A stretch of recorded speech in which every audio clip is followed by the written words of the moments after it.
everybody. Thanks for coming back to Novel Idea and joining me today. I'm Dia, and today we are going to be doing an end of the month wrap-up. So we already went over the first 7 books that I read earlier in the month. I did a mid-month wrap-up in a video, I think it was 3 videos ago. And so I'm not going to go over those books again, but I'll give you the titles real quick. And that was A Shadow in Summer by Daniel Abraham, Liar's Knot by M.A. Carrick, Gilded by Marissa Meyer, Savage Beauty by Nancy Milford, The Martian Child by David Gerald, Fate of the Tearling by Erica Johansson, my hair today, oh boy, and News of the World by Paulette. So those were the first ones, and those have already been wrapped up, so I'm not going to go back over them. But I have quite a few that I read at the end of the month, I think 11 in the second half of the month. So we've got a few to go over today. So let's just jump into it so that this doesn't get too long. My first book is another Daniel Abraham. This is Age of Ash, and I gave it an 88%, which is a B+. I think with this being the first book in his new series, maybe as I read the rest of the series, it'll raise in my estimation. But for right now, I feel pretty confident saying that it's a B+ read for me, which, as I stated before, surprises me that that's a possibility from Daniel Abraham after reading A Shadow in Summer, because I loved it so much. But in conjunction with the other books in this series, I think it might raise. So anyway, Abraham, master of prose. This is no exception in that way. It's so vivid. You know exactly what he sees in everything that he's writing. He communicates it beautifully. He puts down his settings, his characters, his plot development. Everything is in a way that just really draws you into the story. So we're following Alice, or maybe Elise, maybe, I don't know exactly how to, it's A-L-Y-S. And her brother is killed, and she wants to know why. And she just needs to know why it happened, who did it. She wants to make him pay. It's kind of a revenge story in that way. But the journey of discovery, I think, was the main thread throughout the book. And Alice's grief and the mourning process is handled so well by Daniel Abraham. And it adds a real depth and breadth to the book that I wasn't expecting, at least. So the only thing that brought this down for me is that there aren't any real distinctive characters. Everybody just kind of bleeds together. And so it's hard to separate them into individuals. Except for the villain and Alice. But there are thieves, there are politicians, there are stark social contrasts and divides, and there's desperation and drug addiction and possession. And yeah, it's a Daniel Abraham book, and he did not disappoint.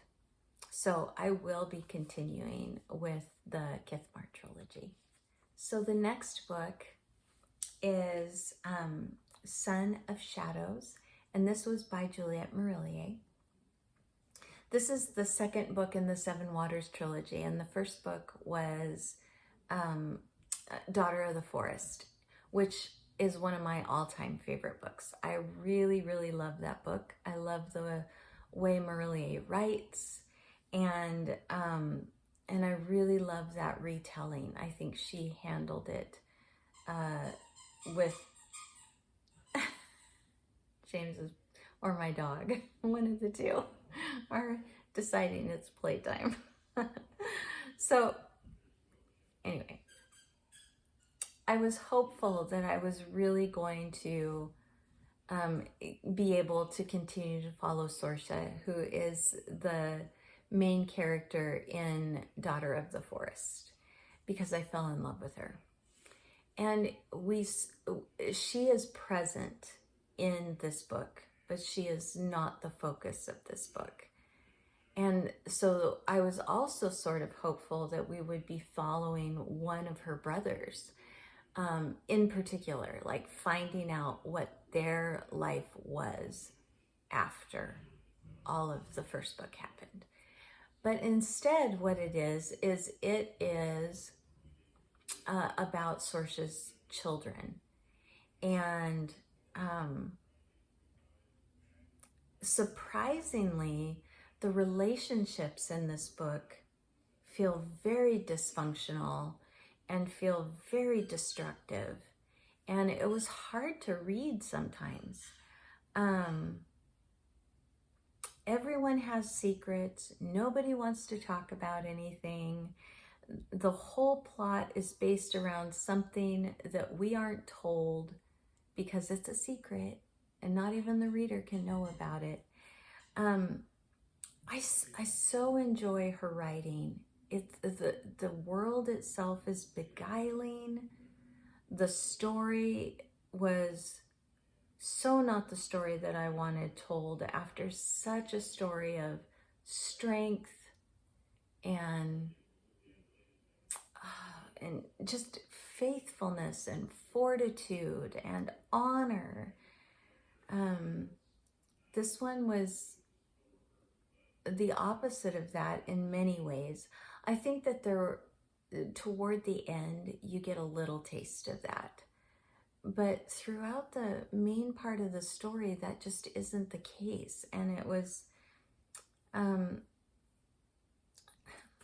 just hard after loving Daughter of the Forest. I don't think I'll continue on with the series.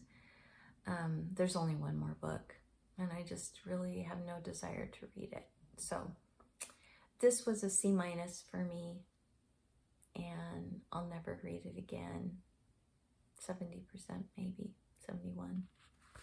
So, Daughter of the Forest, or not Daughter of the Forest, Son of Shadows, Juliet Marillier. And the next one is Rebecca of Sunnybrook Farm, which I gave a 98%.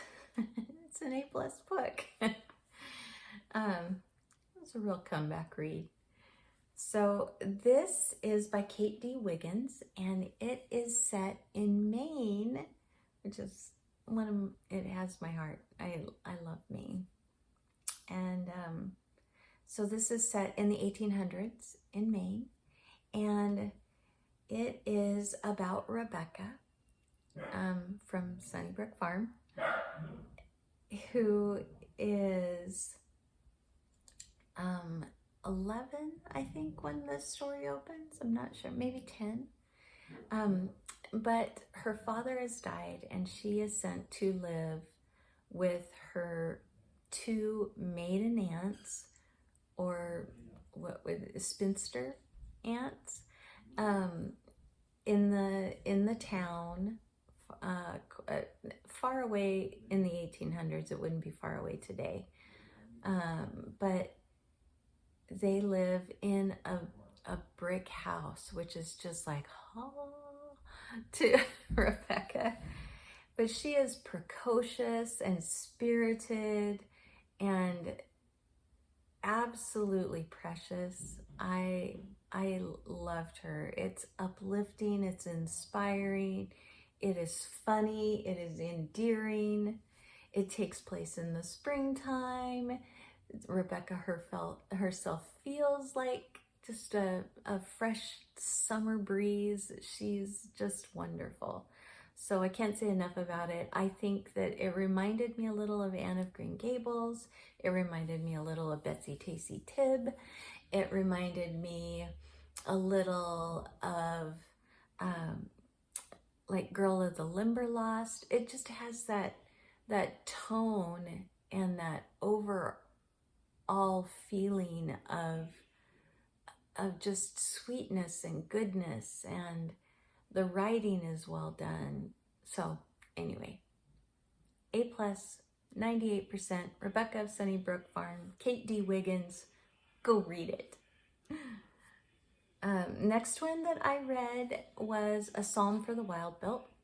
This is a novella by Becky Chambers, and this was a B read for me. It was 85%, and it was a good book. It was kind of optimistic, the way that Becky Chambers is, and it's a sci-fi, but it doesn't feel too sci-fi. I'm not even sure if it was actually set on another planet, but it's just this quiet, gentle book, and it's rooted in depictions of comfort and questions about what drives one to seek discomfort when everything in your life is comfortable. So why shake things up? And yet the main character does that. And he does it for a it's so precious, for this very precious reason. He wants to hear crickets. He's never heard a cricket other than a recording of one. And he wants to hear one for real.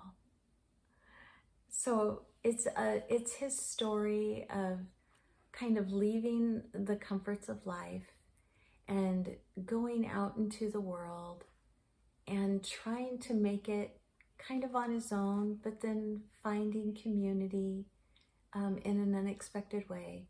So it was a very sweet story. The thing that didn't keep it at that A level for me was that the world itself, in its kind of reliability, in its normalness, in its this is the way this functions, kind of lost the magic that it began with for me. And it was just often enough that it takes you out of the magic. And so that for me was just, and because it's so short, that's the other thing, is that there wasn't, I would get out of that feeling of the magical element of the story, the enchantment of it. And there almost wasn't time to move back in, or you would just barely get back in and something would happen again. And so I docked it for that reason, but it's still a great read. It's still well written, and I would recommend it for anybody that just wants something short and sweet. Okay, so the next book is On Stranger Tides, and this is by Tim Powers. This was a B read for me also. It was an 83%. This is the book that supposedly inspired Pirates of the Caribbean 4. I haven't seen it. I don't know. And it also said that it supposedly inspired a game called Secret of Monkey Island. Not sure if that's true either, but that is what the book actually said that on the cover. So it's about a puppeteer who sets sail to reclaim his inheritance on a faraway paradise island, and becomes a pirate somewhere along the way. And it is so funny, and it's fantastical, and it's sardonic, and it's spooky, and it's offhanded, and it's poignant, and I don't know, it's coming of age, and it's adventurous, and it has twists, and it has resolves, and the problems that I had with it were that at times it felt a little info dumpy. There is a romance that you just kind of wonder how it ever got to that point. It's never really developed. It's just kind of, oh, it appears. There it is. There's a romance. We have to have a romance. It's a pirate book kind of thing. So that, and then some characters that you just love, you don't spend much time with. And so for that reason, I would just love it if this book would have spent a little less time informing me of things and more time with some of these characters that were just blips on the radar. So, B, 83%, Stranger Tides, On Stranger Tides, sorry, by Tim Powers. And then the last book is RUMO by Walter Moers. And this is the final book from the TBR that I did. And it was an A-, 90%. It may not have been that if I had not already read the book. So this is a reread for me. And as I said in my TBR video, my daughter told me, Mom, it's such a better physical read. You shouldn't read it as an audiobook. But being on our move and not having settled and not having any other way to really lug around books because our car was packed, I decided to go ahead and read it as an audiobook anyway. And I'm glad that I did because it was so fun. Walter Moers' books are just goofy. They are funny, and you learn things, but you don't know that you're learning them, which I think is the best way to learn stuff. So I remember reading a review about this book one time about RUMO, and it said that it was a cross between LOTR, I think that's just the adventure and the companions that he gathers along the way, Shrek, which is probably the monsters and the goofiness of it, and Monty Python, because the humor in it is a little dark, a little edgy, and very dry.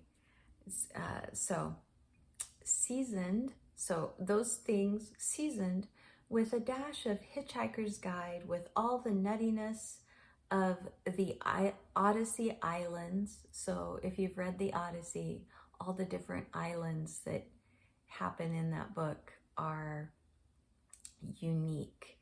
And so this is seasoned with a dash of Hitchhiker's Guide to the Galaxy, with all the nuttiness of the Odyssey Islands, and flavored with Fantastic Voyage, which is a book about being shrunk down and injected into the bloodstream. It is a wild ride. It is a wild ride. That pretty much is what you get with RUMO, though. It is a wild ride. So RUMO is a Wolperting who becomes Zamonia's most illustrious hero. And I don't want to ruin it for you in any other way. It's funny, it's gross, it's sweet, it's strange, it's slightly appalling at times. It's a little longer than it needs to be, which is the minus part. But it's still just, oh my gosh, it's so worth the read, you guys. You have to read it. It's so fun. Read all of his books. 13 and a Half Lives of Captain Blue Bear is my favorite, and it's the very first book in the series. So read that one, and if you don't like that one, then you don't have to continue. Okay, so the next book that I read is Mary Barton, and this is by Elizabeth Gaskell. This was her very first novel that she wrote. You can tell that it is a first novel. I should say that this was an A- read for me also. This was a 91%. And on the surface of this story, it feels like a coming-of-age romance, but it's so much more than that. It's beneath it all. It's like a revolution. It's a commentary on class. It's a mystery. There's a little mystery to solve in there. It's an outline on the outcome of depravity, both moral depravity and physical depravity. And so it's sacrifice, it's overcoming, it's so much more than just a love story or a coming-of-age novel.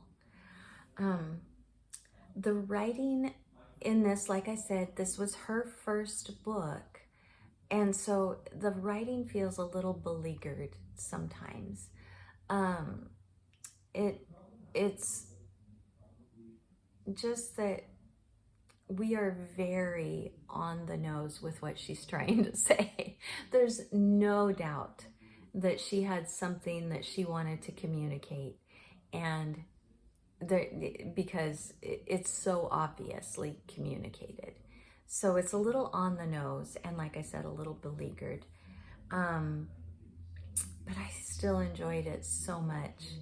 I think that this is probably just up there with one of my favorites of hers. So yeah, Mary Barton, Elizabeth Gaskell, A- 91%. Okay, so our next review is The Last Quintista, and this one is, I didn't write down the author. Sorry, you guys, I'll put a picture up, I promise, or over here, one of the two. And this one was a 95%. This is an A for me. It was so good. It was so good. So, the power of story is what this book is about, more than anything else. It is about how stories ground us, how they change us, how they open us up to new ideas and to new possibilities, and how they comfort us and give us courage.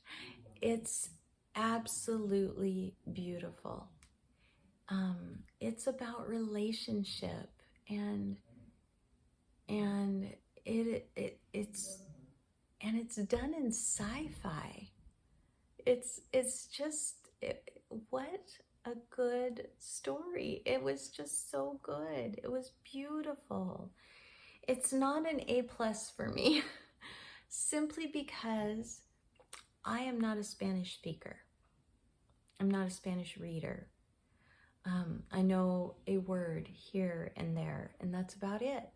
And there was no appendix or any kind of oh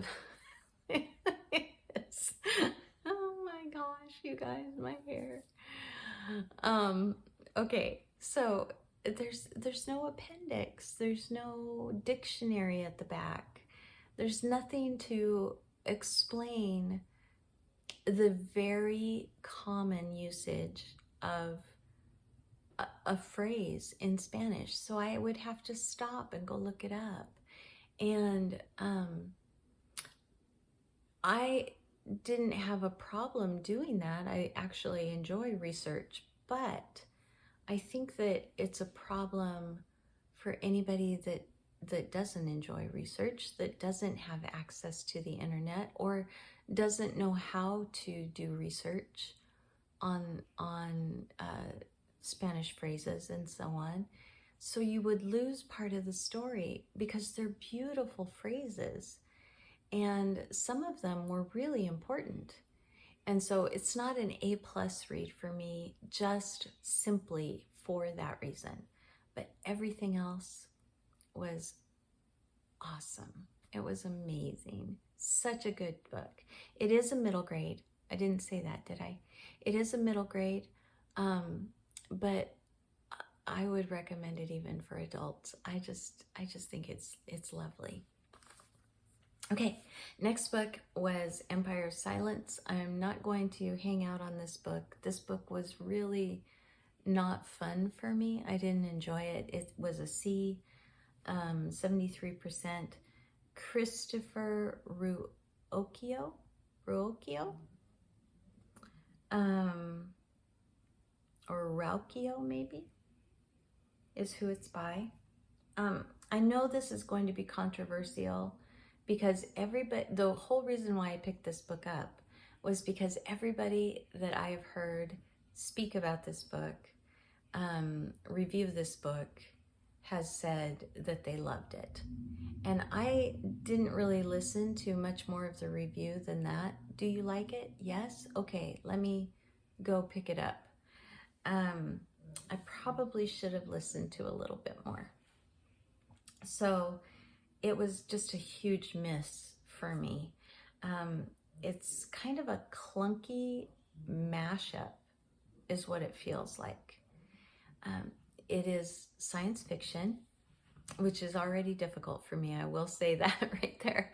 I read science fiction. I don't read a lot of science fiction. I'm trying to read more.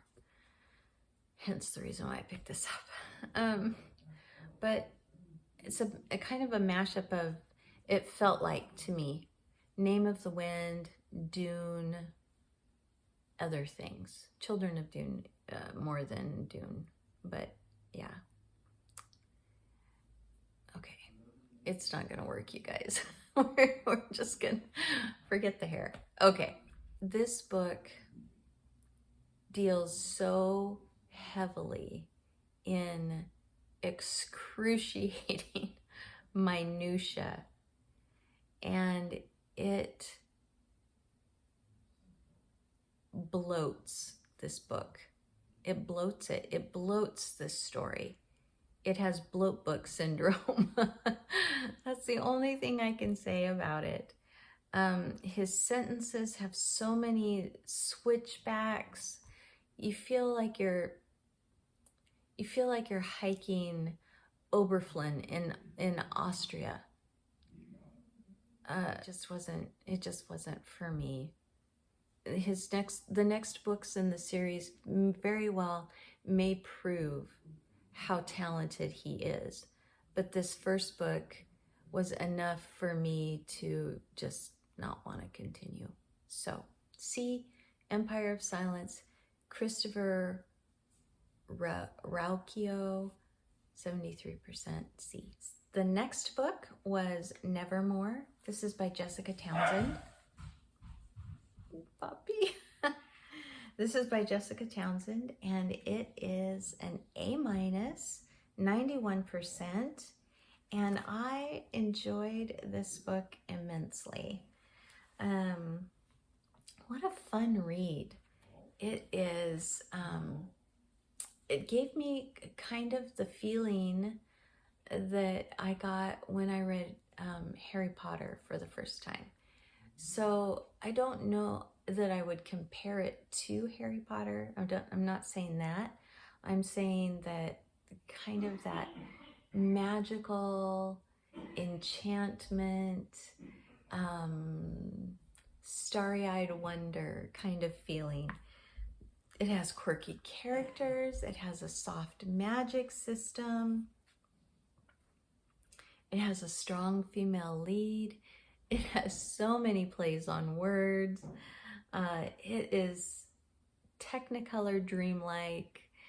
It's, yeah.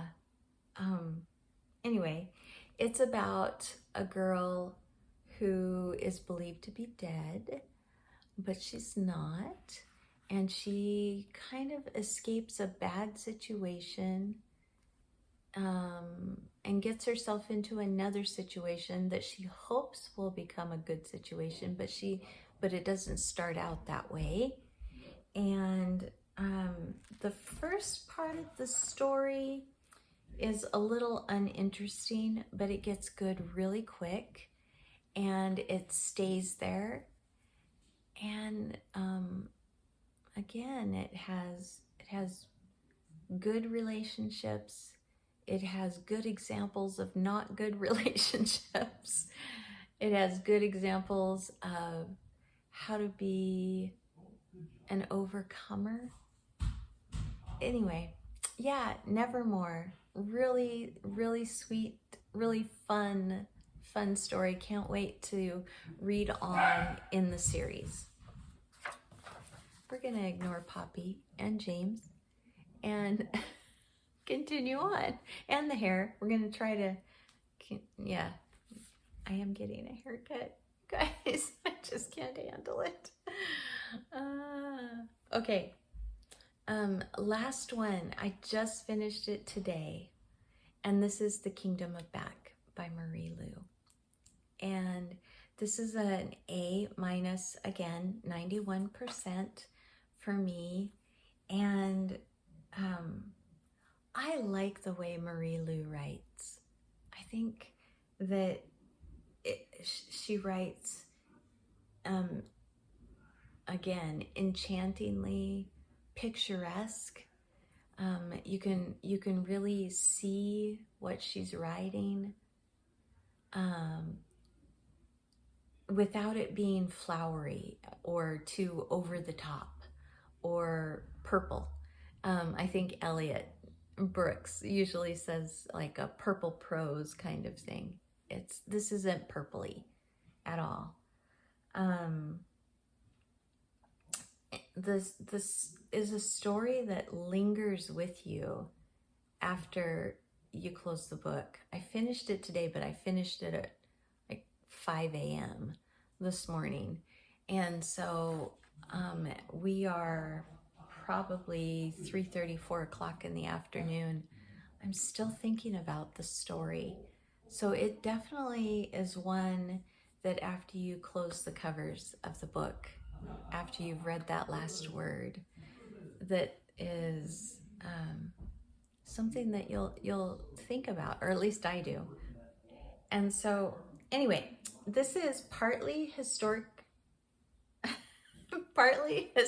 fiction and partly magical realism, maybe. Yeah. And I really loved the historic fiction part of the book. But the part where there are kind of time jumps or portals or that kind of thing,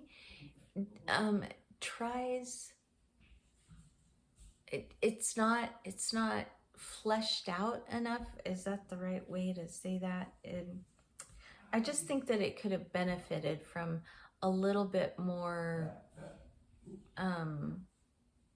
time around actually what is taking place.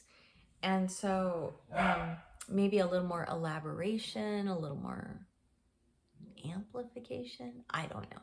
Anyway, it just felt jarring to me.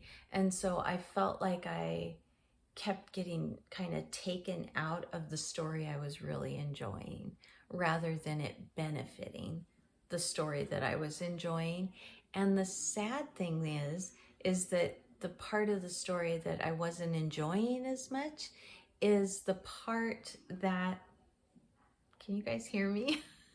He's got that up really loud. Let me ask him to turn it down.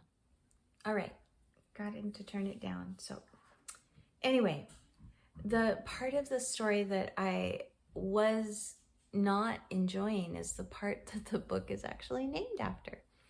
So this is the story of Wolfgang Amadeus Mozart and his big sister, and that nobody ever hears about. Was a real person and was also a composer, just like Mozart was, and was talented in every way, just like Mozart was, but she was a woman, or a girl, a little girl, when the story starts. So for the most part, I deeply enjoyed this book because it was about a subject that I had no clue about, and then there was the sweetness of their relationship, and there was the struggles of being a girl in that time and place, and there was the little brother that wanted to help, knowing that that was a struggle, knowing that she was talented, but the magical parts of this story were not magical reading. So 91% A- for me, and that will be the wrap up for my month. I still have another day of the month, but I'm just starting a book and I won't finish it by the end of tomorrow, probably. It's a big one. So I will include that in my May TBR, which will probably be at the beginning of next week, or maybe tomorrow, maybe, I don't know, we'll see. And so thank you so much for joining me. Please let me know if you've read any of these books and if you agree with what I've said, or if you disagree, and I'd love to know what it was that you did love about them if it's something I didn't enjoy, and I would love to know what you didn't enjoy about the books that I did enjoy. So go ahead and just chat with me in the comments down below. And then like if you like this video, subscribe if you want to, and I will see you in the next one. Thank you so much. Have a great day, you guys. Bye.